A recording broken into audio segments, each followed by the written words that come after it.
Well, the first question about Harlot and a project like Harlot, I think it's a wonderful idea. And one of the points that you should constantly reiterate through this journal, through this mixed media journal, is how moribund the genres of scholarly publication have become. The traditional scholarly essay and monograph have not changed in their 100-year existence since Johns Hopkins University Press was founded. That's the first university press that specialized in publishing scholarly monographs. They also, Hopkins set up an assortment of scholarly journals for professors to share their work. The format, the genre in which you write scholarship hasn't changed a bit in 100 years. An article is 20 to 30 pages long. A dissertation, which is the first draft of a monograph, is 150 to 250 pages long. There's no rationale for those being the increments in which we write things.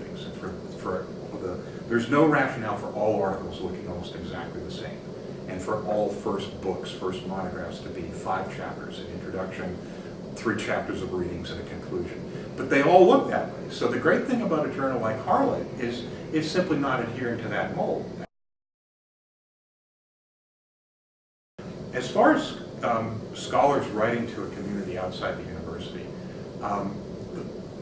this is something that's always fascinating me, because there isn't a professor in the country who, working in a very specialized subfield, doesn't aspire to write something for a broader audience. The problem is, and Stanley Fisher's pointed this out, they have no idea how to do it. They're so embedded in the idiom of their discipline that they can't write outside it. Most English professors are abysmal prose stylists. No one would care to read what they have to write because it's such a chore. And it's a chore that you take on grudgingly but voluntarily if you're in the profession. But if you're writing to people outside the profession, you have to command their interest. And I don't think academics have a very good understanding of how to do that, because most of the things that they write, the audience is captive anyway.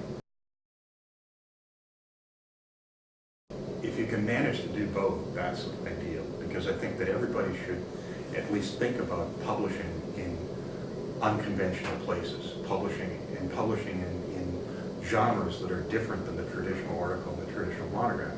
Having said that, the traditional article and monograph are the things that garner institutional rewards, and you just can't refuse to do them and expect to advance in the profession, meaning get a job, get tenure, get promoted. Those are things that are non-negotiable. But at the same time, the genres in which we publish our research won't change unless more people start contributing to journals like Harlot.